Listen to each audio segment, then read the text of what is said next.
আসসালামু আলাইকুম। সায়েন্স ওয়ার্ল্ডের পক্ষ থেকে সবাইকে শুভেচ্ছা। দেখতে পাচ্ছেন সিকিম ট্যুর, তার মানে বুঝতেই পারছেন নিশ্চয়ই আমি খুব শীঘ্রই সিকিম যাব। আর সেই ডেটটা হচ্ছে 25শে মার্চ। 25শে মার্চ রাতে ঢাকা থেকে রওনা দেবো আর ফিরে আসবো, অর্থাৎ ঢাকায় পৌঁছাবো ইনশাল্লাহ 1 এপ্রিল। তো বরাবরের মতোই, অর্থাৎ আগের একটা ভিডিও যদি আপনারা দেখে থাকেন, যে যখন দার্জিলিং গিয়েছিলাম, দার্জিলিংয়ের যাওয়ার আগেই কিন্তু আমি একটা দার্জিলিং প্রিপারেশন নামে ভিডিও দিয়েছিলাম। অর্থাৎ সেই ভিডিওতে আমি দিয়েছিলাম যে দার্জিলিং যাওয়ার আগে আপনাকে কী কী ইনফরমেশন নিতে হবে, কী কী টাইপের প্রিপারেশন নিতে হবে, সব কিছু সেই এপিসোডে আমি উল্লেখ করেছিলাম। ঠিক একই রকমভাবে সিকিম নিয়েও আমি একই টাইপের একটা ভিডিও তৈরি করছি। কারণ হচ্ছে কি, আমরা সবাই কম বেশি জানি যে একটা অজানা জায়গায় যেতে গেলে কিন্তু নানা ধরনের প্রিপারেশন, নানা ধরনের ইনফরমেশন কালেক্ট করা দরকার হয়ে পড়ে। তো আজকে সেই টাইপের একটা এপিসোড রেডি করেছি। এখানে দেখতে পাচ্ছেন টোটাল 5টা শিট আছে।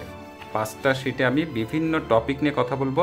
অর্থাৎ ঢাকা থেকে বাসে ওঠার আগে যে যে ইনফরমেশন বা যে যে টাইপের প্রিপারেশন আপনার নেওয়া দরকার, সব কিছু এই 5টা শিটের মধ্যে আছে। আমি ক্লিয়ারলি ডেসক্রাইব করার চেষ্টা করছি, আপনারা একটু মন দিয়ে শুনুন। তবে হ্যাঁ, একটু সময় নিয়ে বসতে হবে, যেহেতু পুরো একটা ট্যুরের প্ল্যান নিয়ে আপনাদের সাথে কথা বলবো। তো যাই হোক, কাজের কথা এসে প্রথমে যেটা বলবো সেটা হচ্ছে সিকিমের কোন কোন এলাকা আসলে আমরা কভার করব। আমরা সবাই কম বেশি জানি যে সিকিম এত সুন্দর জায়গা যে সবগুলো স্পট সাধারণত এক ট্যুরে আপনি কমপ্লিট করতে পারবেন না। কারণ আমরা তো কেউ 1 মাসের জন্য ট্যুরে যাই না, তাই না? হয়তো বা 7 দিনের জন্য যাই বা 5 দিনের জন্য যাই। সেই জন্য এই শর্ট টাইমের মধ্যে সিকিমের সব সাইড কভার করা যায় না। অ্যাকচুয়ালি আমরা জানি যে সিকিমকে 4টা ভাগে ভাগ করা হয়েছে: north Sikkim, south Sikkim, east Sikkim এবং ওয়েস্ট সিকিম। তো সেই জন্য দেখা যায় কেউ যখন সিকিমে যায় কোনো একটা সাইড বা 2টা সাইড হয়তো কাভার করে চলে আসে। তো ঠিক আমারও সেরকমই একটা প্ল্যান আছে যে আমরা এইবার চেষ্টা করব নর্থ এবং ইস্টের কিছু জায়গা কাভার করার। তো কোন কোন জায়গা কাভার করব বলে প্ল্যান করেছি সেটা আপনাদের এখানে লিখে দেখাচ্ছি। আর অ্যাকচুয়ালি মানে আমি যে নর্থে যাচ্ছি বা ইস্টে যাচ্ছি, এই সাইডগুলো সবগুলো কিন্তু সবসময় ওপেনও থাকে না। অর্থাৎ ধরে নেন যে নর্থ সাইডে হয়তো বা 3টা বা 4টা স্পট আছে, হয়তো বা যখন আপনি যাচ্ছেন তখন 1টা বা 2টা খোলা আছে। এগুলো ডিপেন্ড করে মেনলি ওয়েদারের উপরে, আপনি কখন যাচ্ছেন। কেউ যাওয়ার আগেও আসলে বলতে পারে না যে সবগুলো স্পট কাভার করতে পারবে কিনা। হয়তো আপনি চলে গেছেন শনিবারে, রবিবার যে শুনলেন যে অমুক স্পট হয়তো বন্ধ করে দেওয়া হয়েছে। কী জন্য? প্রচুর ঠান্ডা পড়েছে, তুষারপাত হচ্ছে, রাস্তাঘাট বন্ধ হয়ে গেছে, গাড়ি ঘোড়া চলাচল করছে না। এই জন্য আসলে সম্পূর্ণরূপে ডিপেন্ড করে ওয়েদারের উপরে। তো যাই হোক, আপাতত আমি যতটুকু ইনফরমেশন নিয়েছি এবং যে স্পটগুলো এখন দেখাবো, এই স্পটগুলো এখন খোলা আছে। অর্থাৎ আমি যখন যাব 25শে মার্চ, তখন ইনশাল্লাহ খোলা থাকবে। তো যাই হোক, প্রথমে যাব হচ্ছে গ্যাংটক যাব। গ্যাংটক হচ্ছে কি জিনিস? সিকিমের রাজধানী। অনেকেই কিন্তু এই জিনিসটা আমরা ভুল করে থাকি। অনেকে হয়তো বলে যে গ্যাংটক যাচ্ছ না সিকিম যাচ্ছ। আসলে এই টাইপের প্রশ্ন করা মনে হয় ঠিক না, কারণ গ্যাংটক আর সিকিম একই জিনিস। সিকিম হচ্ছে ইন্ডিয়ার একটা স্টেট, আর এই স্টেটের রাজধানী হচ্ছে গ্যাংটক। সেই জন্য ওরকমভাবে প্রশ্ন করা মনে হয় আমাদের ঠিক না। যাই হোক, গ্যাংটকে যাব এবং গ্যাংটকের কি বলা যায় উচ্চতা, সমুদ্রপৃষ্ঠ থেকে ওটা উচ্চতা হচ্ছে 5410 ফুট। আর এই গ্যাংটকের পপুলেশন হচ্ছে প্রায় 1 লাখের মতো। আর এই গ্যাংটকটা পড়েছে কিন্তু ইস্ট সিকিমের মধ্যে। তাহলে অ্যাকচুয়ালি আমরা যখন বাংলাদেশ থেকে রওনা দিয়ে সিকিম যে পৌঁছাবো, এই গ্যাংটকে যেই উঠবো প্রথমে। যাই হোক, গ্যাংটক নিয়ে কথা গেল। তারপর আমাদের কাভার করার প্ল্যান আছে লাচুং ডিস্ট্রিক্ট। লাচুং হচ্ছে, আমরা দেখতে পাচ্ছি যে এটা নর্থ সিকিমের মধ্যে পড়েছে। আর এটার উচ্চতা হচ্ছে 9600 ফুট। আর এটার ডিস্টেন্স গ্যাংটক অর্থাৎ রাজধানী থেকে এই লাচুং ডিস্ট্রিক্টের ডিস্টেন্স হচ্ছে 125 কিলোমিটার। আর এই পথটুকু যেতে আপনাকে সময় দিতে হবে 5 ঘন্টার মতো। অ্যাকচুয়ালি লাচুং ডিস্ট্রিক্টের আমরা 2টা জায়গা যাওয়ার চেষ্টা করব, সেটা হচ্ছে কাটাও এবং ইয়ামথাং।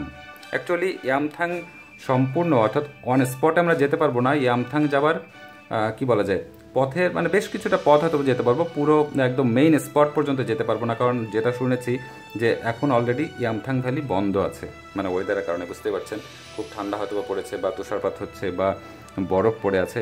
তো যাই হোক, মেনলি কাটাও আর ইয়ামথাংয়ের কাছাকাছি হয়তো আমরা যাব।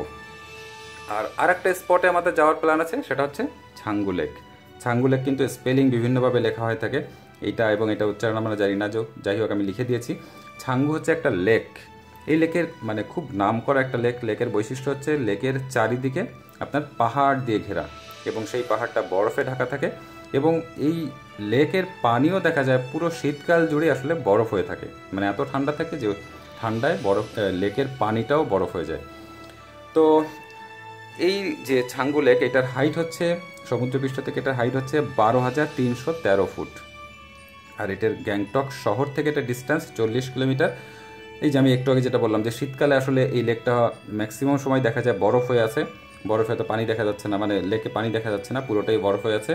এবং এই ছাঙ্গু লেকে একটা ক্যাবেল কার আছে, এটা খুবই সুন্দর একটা জিনিস। কারণ যেটা শুনেছি যে ক্যাবেল কারে আপনাকে যেখানে নিয়ে যাবে সেইখানে মানে অসম্ভব রকম সুন্দর একটা দৃশ্য আছে।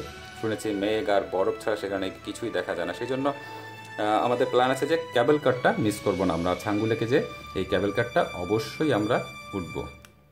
তো এই ছিল আমাদের ফার্স্ট শিটের আলোচ্য বিষয়গুলো, যে আমরা কোথায় কোথায় যাব। আমরা যদি সেকেন্ড শিটে চলে যাই, সেকেন্ড শিটে এবার আমরা প্রিপারেশন নিয়ে কথা বলবো। যে আমরা তো ঠিক করলাম যে হ্যাঁ সিকিম যাচ্ছি, সিকিমের কোথায় কোথায় যাচ্ছি সেটাও ঠিক করলাম, মোটামুটি ডেটও ফিক্স করেছি। এইবার আর কি কি কাজ আমাদের করতে হবে বা কী কী জিনিস আমাদের জানতে হবে, সেটা হচ্ছে রুট। আপনি আসলে কোন রুট দিয়ে যাবেন এটা আপনাকে ফিক্স করতে হবে, নাহলে তো আপনি ভিসা নিতে পারবেন না, তাই না? ভিসা অ্যাপ্লিকেশন করার সময় তো আপনাকে উল্লেখ করতে হবে যে আমি ইন্ডিয়ার কোন রুটটা ইউজ করব। তো আপনি কোথায় আছেন সেটার উপর ডিপেন্ড করেই মেনলি এই রুটটা সিলেক্ট করা হয়ে থাকে। আমি যেহেতু ঢাকায় থাকি, আর ঢাকা থেকে যারা যায় এই কি বলা যায় সিকিমে, তারা সাধারণত এই বাংলাবান্ধা অথবা বুড়িমারি, এই দুইটা পোর্টের যে কোনো একটা আমরা ব্যবহার করে থাকি। বুড়িমারি হচ্ছে লালমনিরহাট জেলায়, আর বাংলাবান্ধা হচ্ছে পঞ্চগড় জেলায় পড়েছে। তো আমি মেনলি এই বুড়িমারি পোর্টটাকেই চুজ করছি, কারণ হচ্ছে ঢাকা থেকে যে বাসগুলো একদম ডিরেক্টলি ইন্ডিয়ার মধ্যে ঢুকে যায় সেই বাসগুলো আসলে বুড়িমারি বর্ডার হয়ে যায়। এটি হচ্ছে আমার এই বর্ডারটা চুজ করার মূল কারণ। হ্যাঁ, বাংলাবান্ধা দিয়েও আপনি যেতে পারবেন, সেক্ষেত্রে একদম ডিরেক্ট বাস আপনি পাবেন না, অথবা ঢাকা থেকে বাংলাবান্ধা পর্যন্ত আপনাকে একটা বাসে যেতে হবে, সেখানে নেমে বর্ডারের কার্যক্রম শেষ করে আবার ওপারে যে আপনাকে নিজ দায়িত্বে অন্য গাড়ি ঠিক করে আপনাকে যেতে হবে শিলিগুড়ি বা সিকিমের উদ্দেশ্যে। তো আমরা যেহেতু এই রুটে যাচ্ছি সেজন্য বুড়িমারি হচ্ছে আমাদের বর্ডারের নাম। এইবার হচ্ছে ভিসার পালা। ভিসা কিন্তু অনেক রকমের ভিসা আছে, ট্যুরিস্ট ভিসা আছে, ট্রানজিট ভিসা আছে। আমরা আসলে কোনটা নিয়ে যাব? আমরা এইটা নিয়েও যেতে পারি, এই ভিসা নিয়েও যেতে পারি। এখন কথা হচ্ছে যারা শুধুমাত্র সিকিম ঘুরতে যাচ্ছে তাদেরকে আমি সাজেস্ট করব, বা যেমন আমরা শুধুমাত্র সিকিম ঘুরে কিন্তু আবার দেশে ফিরে আসবো, তো আমরা হচ্ছে ট্যুরিস্ট ভিসা নিচ্ছি। ট্যুরিস্ট ভিসার সুবিধা হচ্ছে আমরা একসঙ্গে অনেক দিন স্টে করতে পারি ইন্ডিয়ায়। আর ট্রানজিট ভিসার সুবিধা এবং অসুবিধা দুটোই আমি বলি। ট্রানজিট ভিসা আসলে কারা নেই? যারা অন্য কোনো দেশে যাচ্ছি ইন্ডিয়া হয়ে, যেমন মনে করেন কেউ নেপাল যায়, ভুটান যায়, যারা নেপাল ভুটান বাই রোডে যাচ্ছে ইন্ডিয়া হয়ে, সেই ক্ষেত্রে ইন্ডিয়ার ট্রানজিট ভিসা নিতে হয়। তো মনে করেন আপনি ভুটান যাচ্ছেন, ট্রানজিট ভিসা নিয়ে ভুটান যাচ্ছেন, সেই ক্ষেত্রে হয়তো যাওয়ার পথে অথবা ভুটান থেকে ফেরার পথে আপনি হয়তো সিকিমের কোনো জায়গায় একটু ঘুরে আসতে চাচ্ছেন, সেই ক্ষেত্রে আপনি ট্রানজিট ভিসা নিতে পারেন। কিন্তু এরকম নেপাল ভুটান যদি আপনার যাওয়ার প্ল্যান না থাকে, সেক্ষেত্রে অবশ্যই আমি সাজেস্ট করবো যে ট্যুরিস্ট ভিসা নেবেন। ট্রানজিট ভিসা নিলে সমস্যা হচ্ছে কি? সমস্যা হচ্ছে যে আপনি যখন বাংলাদেশ থেকে নেপাল অথবা বাংলাদেশ থেকে ভুটান যাবেন, এই যাওয়া এবং আসার পথে একসাথে ইন্ডিয়ায় ম্যাক্সিমাম 3 দিন স্টে করতে পারবেন। অর্থাৎ মনে করেন আপনি যাচ্ছেন, এখন যাওয়ার পথে আপনি প্রথমে ইন্ডিয়া ঢুকবেন, ঢোকার পরে 3 দিন স্টে করতে পারবেন, এবং এই 3 দিনের মধ্যে আবার ভুটানের উদ্দেশ্যে রওনা দিতে হবে। 3 দিনের বেশি আপনাকে স্টে করতে দেবে না ইন্ডিয়ায়। সেই জন্য যারা একদম শুধুমাত্র সিকিম ঘুরতে যাচ্ছেন তাদেরকে আমি সাজেস্ট করবো অবশ্যই ট্যুরিস্ট ভিসা নিয়ে যাবেন, যেমন আমরা নিচ্ছি। আর এর পরের কথা হচ্ছে যে আমাদের ভিসা নেওয়া হয়ে গেছে, তাহলে এবার ট্রাভেল ট্যাক্সের ব্যাপার। যে আমরা জানি যে ইন্ডিয়া যেতে গেলে আমাদের 500 টাকা ট্রাভেল ট্যাক্স দিতে হয়। ট্রাভেল ট্যাক্স বিভিন্ন জায়গা থেকে দেওয়া যেতে পারে, সোনালী ব্যাংকে দেওয়া যায়, বাংলাদেশ ব্যাংকে দেওয়া যায়, আবার যে বর্ডারে যাচ্ছেন বর্ডারে যেও একদম ইনস্ট্যান্টলি আপনি ট্যাক্সটা দিতে পারবেন। আমরা জানি যে ট্যাক্সটা হচ্ছে 500 টাকা হচ্ছে পার পারসন ট্যাক্স। তো ঢাকার ক্ষেত্রে যদি বলি, সোনালী ব্যাংকের মতিঝিল ব্রাঞ্চ, দিলকুশা ব্রাঞ্চ এবং নিউ মার্কেট ব্রাঞ্চ, আরও মনে হয় 2-1টা ব্রাঞ্চ আছে যেখানে এই ট্যাক্সটা দেওয়া যায়। সব ব্রাঞ্চে কিন্তু ট্যাক্স নেয় না। তো আমরা যেটা করব বা আমরা যেটা করছি সেটা হচ্ছে সোনালী ব্যাংক থেকে আমরা ট্যাক্সটা দিয়ে যাচ্ছি। আরেকটা জিনিস ইম্পর্টেন্ট, সেটা হচ্ছে আমরা অনেকে হয়তো বা জানি না, বা আমিও এক সময় কিন্তু জানতাম না, এটা ফেস করেছিলাম, যে 5 বছরের নিচে যদি কোনো বাচ্চার বয়স হয়ে থাকে সেক্ষেত্রে তার জন্য এই 500 টাকার ট্যাক্সটা কিন্তু দেওয়া লাগে না। অর্থাৎ আপনার সঙ্গে যদি আপনার সন্তান দিয়ে থাকে এবং তার বয়স যদি 5 বছরের কম হয়, সেক্ষেত্রে আপনার এই ট্যাক্সটা দিতে হবে না। এবার হচ্ছে টিম সাইজ। টিম সাইজটা কিন্তু খুব বেশি ইম্পর্টেন্ট একটা জিনিস, কারণ হচ্ছে আপনি যেখানে যাচ্ছেন সেইখানকার ট্রান্সপোর্ট সম্পর্কে আপনাকে আগে জানতে হবে, যে সেইখানে কোন টাইপের গাড়ি আপনাকে ভাড়া করতে হবে, সেই গাড়ির সিট কতজনের জন্য অ্যারেঞ্জ করা, তার উপর বেস করে টিমটা সাজালে হয় কি আপনার খরচটা কম হবে। কারণ মনে করেন একটা গাড়িতে 8 জন ধরে, কিন্তু আপনারা যাচ্ছেন 2 জন, সেক্ষেত্রে কি হবে, হয় আপনাকে পুরো গাড়িটা ভাড়া করতে হবে, অথবা অন্য অপরিচিত লোকের সাথে হয়তো শেয়ারে যেতে হবে। তো শেয়ার সেই ক্ষেত্রে ম্যানেজ করা একটু ঝামেলা হয়, বা তাদের সাথে আপনার ম্যাচ করবে কিনা সেটাও একটা ব্যাপার হয়ে থাকে। তো আমি সেই জন্য সবসময় যেটা করে থাকি, আমি যেখানে যাই একটা টিম নিয়ে যাই এবং একটা কমপ্লিট গাড়ির কথা চিন্তা করি, যে একটা গাড়িতে কতজন ধরবে, 10 জন, ঠিক আছে তাহলে আমরা 10 জন যাব। তো এইখানেও ঠিক তাই, যে আমরা এইবার যাচ্ছি হচ্ছে টোটাল 9 জন, আমার ছেলে সহ টোটাল 9 জন, অর্থাৎ 8 জন অ্যাডাল্ট আর আমার বাচ্চা, এই সব মিলে 9 জন যাচ্ছি। কারণ কি, কারণ হচ্ছে কি, যেহেতু পাহাড়ি এলাকায় সাধারণত জিপগুলো একটু বেশি চলে। আর আমরা জানি যে ইন্ডিয়ার সিকিমে টাটা সুমো এবং মাহিন্দ্রার বোলেরো এই দুই টাইপের জিপি আসলে বেশি চলে। আমরা জানি যে মাহিন্দ্রার ক্যাপাসিটি হচ্ছে 7 জন বসলে আপনি আরামে বসতে পারবেন, কিন্তু 8 জন হলে বেশ চাপাচাপি করে বসতে হয়। আবার টাটা সুমোতে দেখা যায় 10 জন হলে একটু চাপাচাপি করে বসা যায়, কিন্তু 8 জন বা 9 জন হলে বেশ ইজিলি বসা যায়। 8 জনই বেশি ভালো, অর্থাৎ টাটা সুমো হলে 8 জন বসা যায়, মাহিন্দ্রা বোলেরো জিপ হলে দেখা যায় 7 জন হলে খুব আরামে বসা যায়।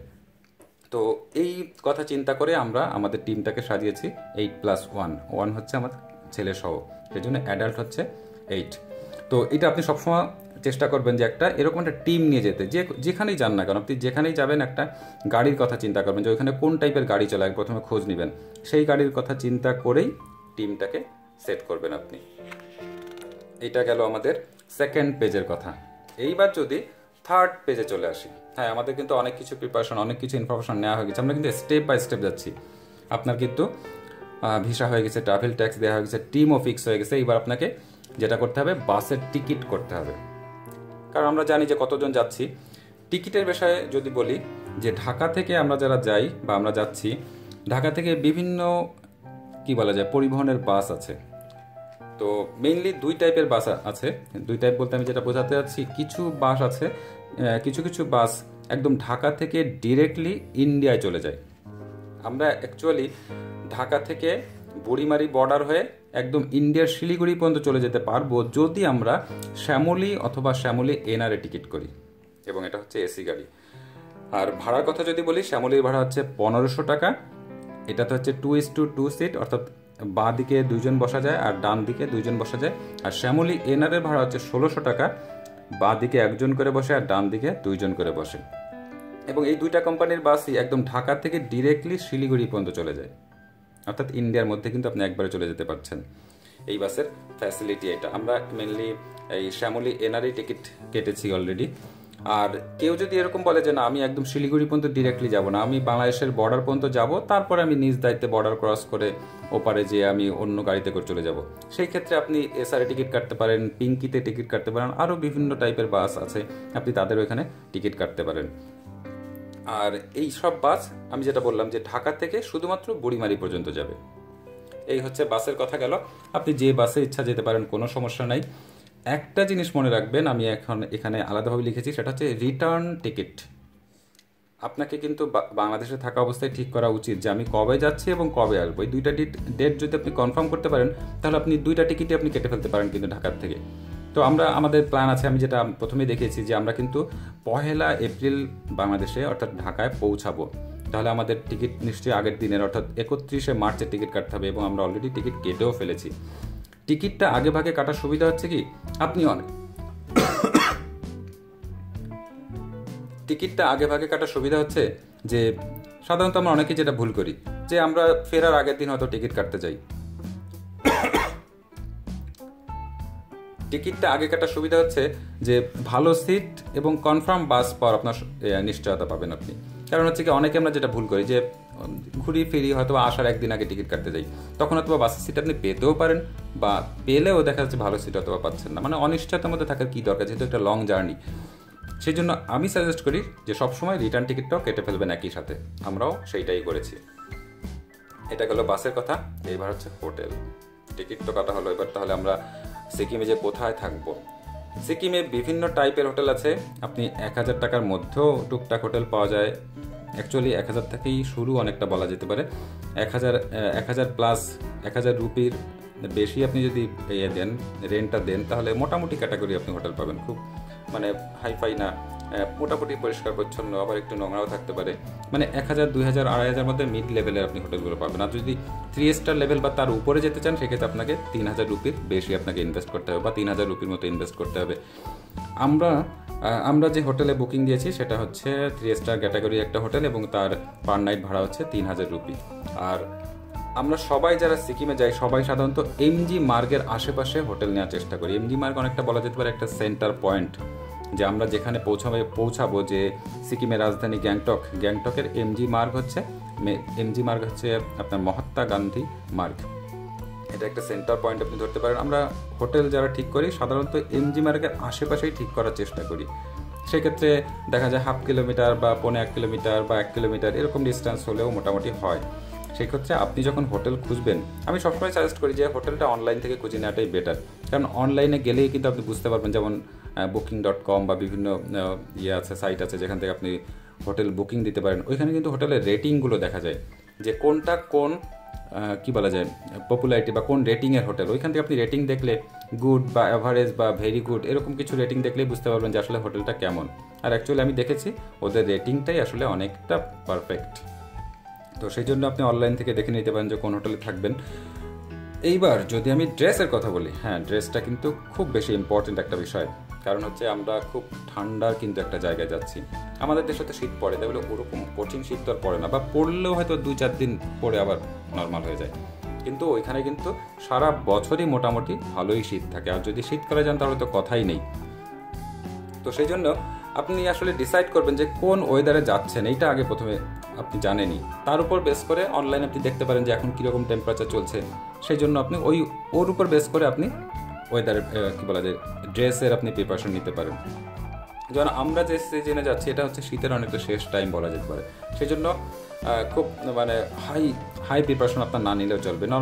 নর্মাল বলতে আমরা বাংলাদেশে অন্তত শীত একটু বেশি পড়লে যে টাইপের প্রিপারেশন নিয়ে ওই টাইপের প্রিপারেশন নিয়ে গেলেই হবে।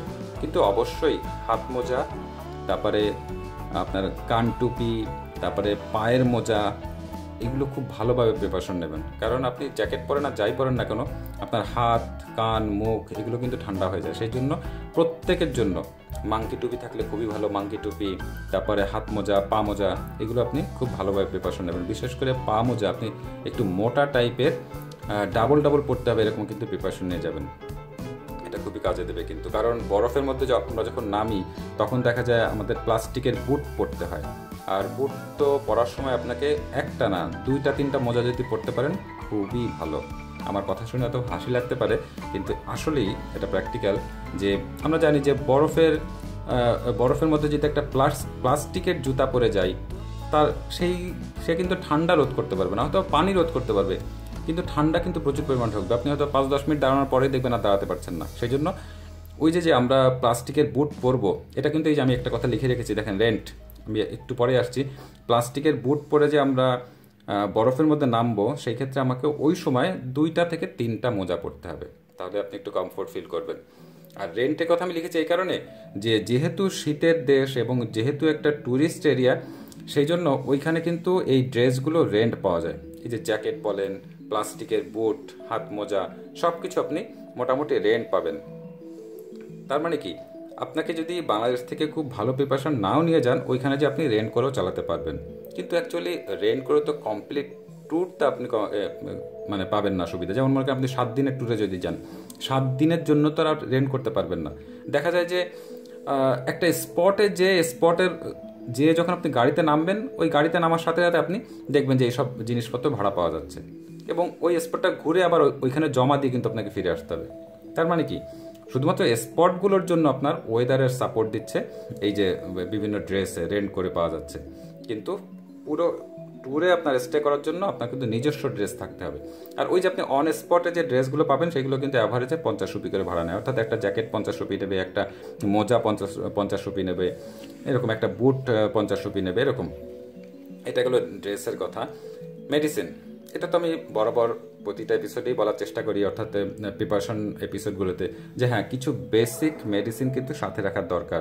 যেমন মনে করেন নাপা, তারপরে অ্যামোডিস, তারপরে অ্যালাট্রল, স্যালাইন, স্যাভলন, এই জিনিসগুলো, তারপরে প্রেশারের ওষুধ, বমির ওষুধ, এগুলো কিন্তু সাথে রাখা উচিত সবসময়। সেই জন্য আমি ওষুধের নামগুলো লিখিনি, আমরা সবাই কম বেশি জানি। যে আরও উল্লেখ করতে চাই যে বিশেষ করে যে বাচ্চারা যদি থাকে অবশ্যই তাদের এমার্জেন্সি ওষুধগুলো সাথে রাখবেন। কারণ একটা ট্যুরিস্ট স্পটে যে কোথায় আপনি ওষুধ পাবেন আপনি চেনেন না, জানেন না, সেই জন্য সবসময় নিজের কাছে অন্তত বেসিক ওষুধগুলো রাখা উচিত।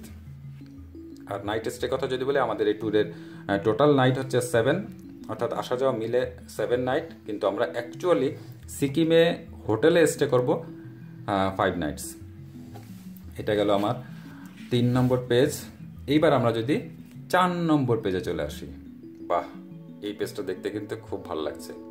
আপনাদের ভালো লাগছে কিনা জানি না, আমার খুব ভালো লাগছে। কারণ হচ্ছে স্পন্সর, সবাই কিন্তু চায় একটু স্পন্সর কেউ যদি করতো তাহলে খুব ভালো হতো। কারণ নিজের টাকায় বা মানে নিজের পকেটের টাকাতে আর কতদিন চালানো যায়। আমি তো প্রতিটা জায়গা খুব অল্প সময়ের মধ্যে যাচ্ছি, দেখা যাচ্ছে 3 মাস 4 মাসের গ্যাপ দিয়ে একটা স্পটে চলে যাচ্ছি। তো এত টাকা অ্যারেঞ্জ আসলে করা খুব কঠিন।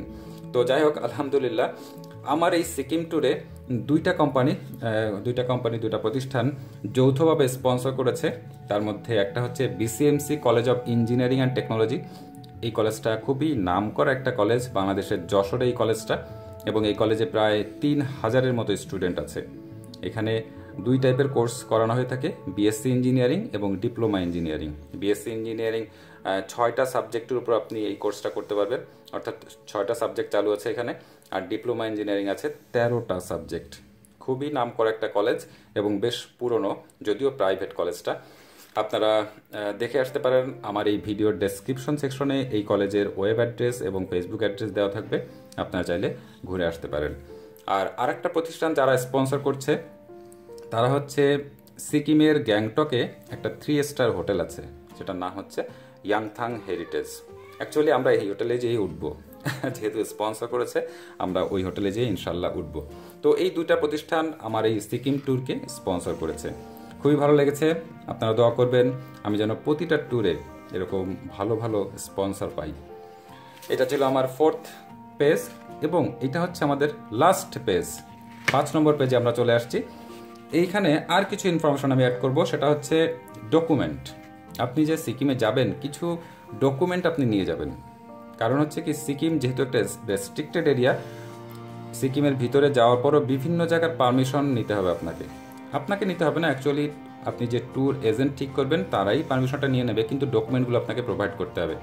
সেই জন্য সবাই যেটা বলে থাকে যে 2 ইঞ্চি বাই 2 ইঞ্চি সাইজের পাসপোর্ট ফটো, এবং আপনার পাসপোর্টের ফটোকপি এবং ইন্ডিয়ান ভিসার ফটোকপি, প্রতিটার 10 কপি করে রাখার সাজেশন দেয় সবাই। কারণ হচ্ছে কি, আপনি যে কোনো স্পটে যান না কেন, ওই যে প্রথমে আমরা বলেছিলাম যে ছাঙ্গু লেক যাব, তারপর নর্থ সিকিমে যাব, এই প্রতিটা স্পটে যাওয়ার জন্য আপনাকে আলাদা আলাদা পারমিশন নিতে হয় সিকিমে যাওয়ার পরে। কিন্তু এটা কিন্তু আগের থেকে পারমিশন নেওয়া লাগে না, আপনি সিকিমে পৌঁছাবেন তারপর আপনাকে একে একে পারমিশন নিতে হবে। তো ওই পারমিশন নিতে গেলে দেখা যায় এক এক জায়গায় পারমিশন নিতে আপনাকে 3 কপি ছবি সাবমিট করতে হবে, 2 কপি পাসপোর্টের ফটোকপি দিতে হবে, 2 কপি ইন্ডিয়ার ভিসার ফটোকপি দিতে হবে। তো এরকম, সেই জন্য দেখা যায় 2টা স্পটে গেলে আপনাকে 6 কপি রাখলেই আনাপ, 6 কপি ছবি আর 2-4 কপি পাসপোর্টের ফটোকপি আর 2-4 কপি ইন্ডিয়ান ভিসার ফটোকপি। কিন্তু সবাই সাজেস্ট করে একটু বেশি রাখা ভালো, কারণ আবার কোথায় ফটোকপি করতে দৌড়াবেন, সবই হয়তো আশেপাশে পাওয়া যাবে, কিন্তু প্রয়োজনের সময় কী হয়, সময়টা কিন্তু অনেক ইম্পর্টেন্ট। সেই জন্য প্রতিটা জিনিসের কমপক্ষে 10 কপি করে সাথে রাখবেন। এইবার কথা হচ্ছে এই ডকুমেন্টগুলো আমি যে বললাম পারমিশন, আসলে পারমিশন, এই যে পারমিশনের কথাটা অনেকটা চলেই আসলো। প্রথম কথা হচ্ছে যে সিকিমে পারমিশন নিতে হয়, কিন্তু বাংলাদেশি যারা যায় তাদেরকে কিন্তু আগের থেকে পারমিশন নিতে হয়। 2 টাইপের পারমিশন আছে, একটা হচ্ছে সিকিমে ঢোকার জন্য একটা পারমিশন, আর একটা হচ্ছে সিকিমে ঢোকার পরে যে বিভিন্ন স্পটগুলোতে যাবেন ওই স্পটগুলোর বেশ কিছু স্পটে যাওয়ার জন্য আপনাকে আবার পারমিশন নিতে হয় আলাদাভাবে। তার মানে 2 টাইপের পারমিশন। তো আমি এইখানে যে পারমিশনের এখন কথা বলবো সেটা হচ্ছে সিকিমে ঢোকার যে পারমিশন, অর্থাৎ আপনি কিন্তু ইন্ডিয়া ঢোকার একটা পারমিশন নিয়েছেন যেটাকে আমরা ভিসা বলছি, আর ইন্ডিয়ান ভিসা নেওয়ার পরে আরেকটা পারমিশন নিতে হবে সিকিমে ঢোকার জন্য। সেই সিকিমের পারমিশনটা আমরা কোথা থেকে নিতে পারি, এটা হচ্ছে আইভ্যাক বাংলাদেশ থেকে নিতে পারি, এসএনটি শিলিগুড়ি থেকে নিতে পারি, আবার সিকিমের বর্ডার যেটা র্যাংপো আমরা সেইখান থেকেও কিন্তু পারমিশনটা নিতে পারি। তো তিনটা জায়গার মধ্যে একটু ডিফারেন্স আছে, সেটা হচ্ছে আইভ্যাক বাংলাদেশ। আমরা জানি যে বাংলাদেশের ঢাকার যমুনা ফিউচার পার্কে হচ্ছে এদের অফিসটা। আপনি যদি এখান থেকে পারমিশনটা নেন, একটু ফর্মালিটিসটা লেংদি, অনেকটা ভিসা নেওয়ার মতো, যে আপনি একদিন যে অ্যাপ্লিকেশন জমা দিয়ে আসবেন পাসপোর্ট সহ, আবার অন্য একদিন যে আপনাকে ওইটা রিটার্ন নিয়ে আসতে হবে, হয়তো 10 দিন বা 5 দিন পরে টাইম দেবে, ততদিন পরে যে আপনি ওই ডকুমেন্টটা আবার ফেরত নিয়ে আসবেন। তো সেই ক্ষেত্রে আপনাকে 300 টাকা ফি জমা দিতে হবে যদি আপনার এই সেন্টার থেকে নেই। আর এইটার থেকে আমরা কিভাবে এই পারমিশনটা নিতে পারি সেটা নিয়ে খুব শীঘ্রই আমার একটা ভিডিও আসবে, সেই ভিডিওতে ডিটেল বলা থাকবে। আর যদি এমন হয় যে না আপনি ইন্ডিয়ায় যে পারমিশন নেবেন, তাহলে শিলিগুড়ির এসএনটি অফিস থেকে আপনি নিতে পারেন, এখানে কোনো ফি লাগবে না। আবার সিকিম বর্ডারের র্যাঙ্কপো থেকেও নিতে পারেন, এখানেও কোনো ফি লাগে না। এবং বড় একটা সুবিধা হচ্ছে যেটা, এই দুইটা জায়গায় ফি তো লাগেই না, বরং সময়ও লাগে না। আপনি যাবেন ইনস্ট্যান্ট 5 থেকে 10 মিনিটের মধ্যে দেখা যাচ্ছে আপনার পারমিশন একদম কমপ্লিট, কোনো ঝামেলা নাই। খুবই খুবই ইজি একটা প্রসেস। আমি অলরেডি আমার একটা ভিডিও পাবলিশ করেছি, যে ভিডিওতে আমি ডিটেল বলেছি যে শিলিগুড়ির এসএনটি অফিস থেকে কিভাবে পারমিশন নিতে হয়। আর এইটা নিয়ে আমার খুব শীঘ্রই ভিডিও আসছে, আপনারা আমার চ্যানেলে ইনশাল্লাহ পেয়ে যাবেন। এইবার খুব ইম্পর্টেন্ট একটা কথা বলবো, খুবই মন দিয়ে শোনেন। যারা বাংলাদেশের সরকারি চাকরি করেন, বিশেষ করে যাদের অফিসিয়াল পাসপোর্ট আছে, তাদের জন্য এই ইনফরমেশনটা। এই যে সিকিমে ঢোকার জন্য যে পারমিশনটা নিতে হবে, এই পারমিশনটা নিতে হবে যদি আপনি অফিসিয়াল পাসপোর্ট হোল্ড করে থাকেন, সেই ক্ষেত্রে এই পারমিশনটা আইভ্যাক বাংলাদেশ থেকে আপনাকে নিতে হবে। আপনি কিন্তু শিলিগুড়ি অথবা র্যাঙ্কপো থেকে নিতে পারবেন না, মানে খুবই স্ট্রিক্ট। আপনি মনে রাখবেন যে এই জিনিসটা আপনাকে বাংলাদেশ থেকেই কমপ্লিট করে যেতে হবে। বাংলাদেশ থেকে যদি পারমিশন না দেয়, তাহলে কিন্তু এখানে যে আর লাভ নেই, আপনাকে বর্ডার থেকেই ফিরিয়ে দেবে। আর শেষে একটা কথা বলে আমার আজকের এপিসোডটা কমপ্লিট করব, সেটা হচ্ছে ছাতা অথবা রেইনকোট। আমরা জানি যে পাহাড়ি এলাকায় কিন্তু হুটহাট করে বৃষ্টি হয়, আবার যেহেতু এখানে প্রচণ্ড শীত, তার মানে তুষারপাত যে কোনো সময় হতে পারে। সেই জন্য যেটা করা হয়ে থাকে যে এইখানে যাওয়ার আগে ছাতা অথবা রেইনকোট আপনাকে নিয়ে যাওয়া উচিত, এবং আমরাও করছি। হয়তো লাগবে না, কিন্তু সাথে রাখা ভালো। এই দেখা গেলো হঠাৎ করে বৃষ্টি পড়লো বা হঠাৎ করে তুষারপাত পড়লো, সেক্ষেত্রে আপনার ট্যুরটাই বন্ধ হয়ে গেল, আপনি কোথাও বেরোতেও পারছেন না।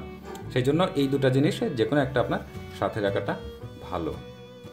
তো এই ছিল আমার টোটাল 5টা শিটের ডিটেল ডিসকাশন। আশা করি আপনারা ডিটেল বুঝতে পেরেছেন যে আসলে কী টাইপের প্রিপারেশন বা কী টাইপের ইনফরমেশন নেওয়ার দরকার এই সিকিমে যাওয়ার জন্য।